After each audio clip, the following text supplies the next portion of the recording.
Next question over here. Hi, yes. My name is Patrick. I'm a student at Centennial College. My question is, in Islam it says, Jesus Christ, peace be upon him, is not the Son of God. When we are all children of Allah and born of mother and father, for he is only born of a mother, why is he not the Son of God?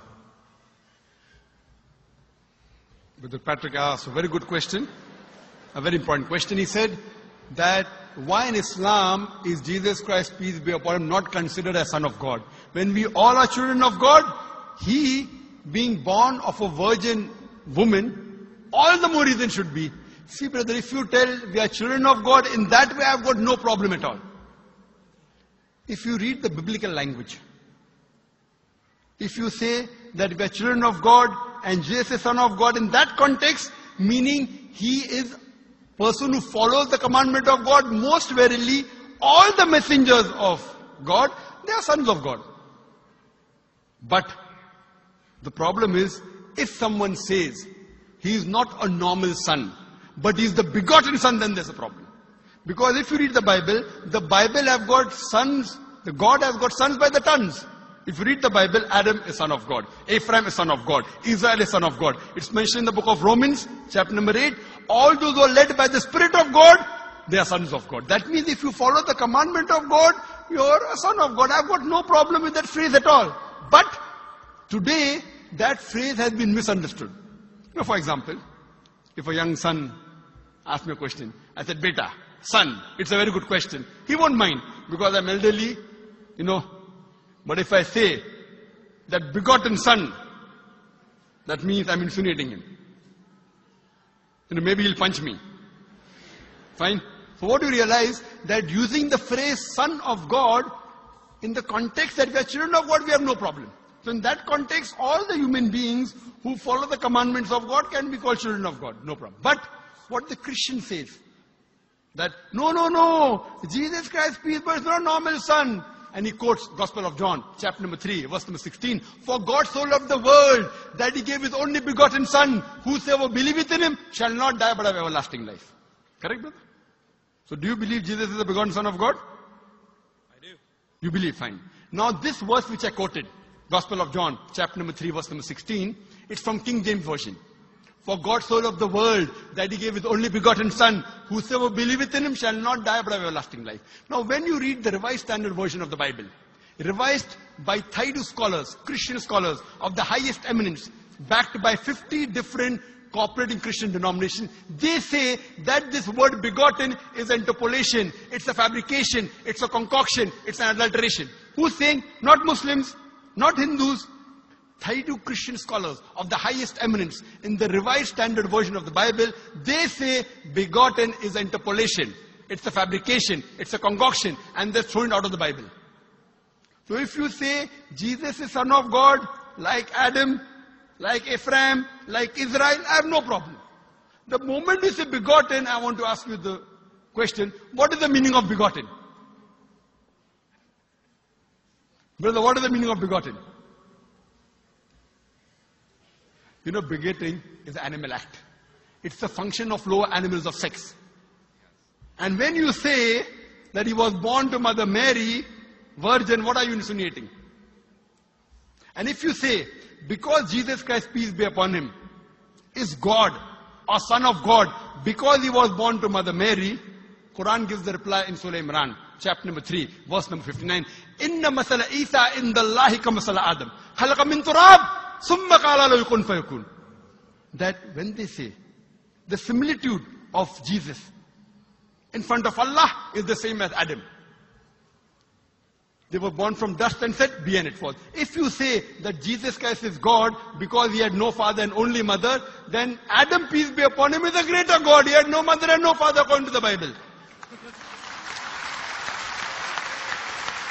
MashaAllah, you're clapping. I like it. So if you say Jesus is God because he had no father, only mother, Adam is a greater God, peace be upon him. He had no mother, he had no father. I never referred to him as a God, but Son of God. That's right. Fine. So Adam is the bigger son of God. Right or wrong? By your definition, Adam would be a god, for he has no mother nor no father. Not my definition, not my definition. By the definition of the Christian missionary.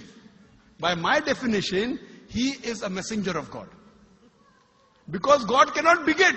I told you in my talk. Lam yalid wa lam yulad. He begets not, nor is he begotten. The moment God begets, he is not God. Son of God meaning pious person, I agree. That's the reason Allah subhanahu wa ta'ala in the Quran, in 99 attributes, He has missed out Ab, father. Why? It's a good attribute, but Allah did not mention Ab meaning father because people started having wrong meaning of the word father. So He used the more difficult word Rab, but did not use Ab. Logically it's fine, but Almighty Allah subhanahu wa ta'ala purposely did not use the attribute Ab in the Quran because people will misunderstand.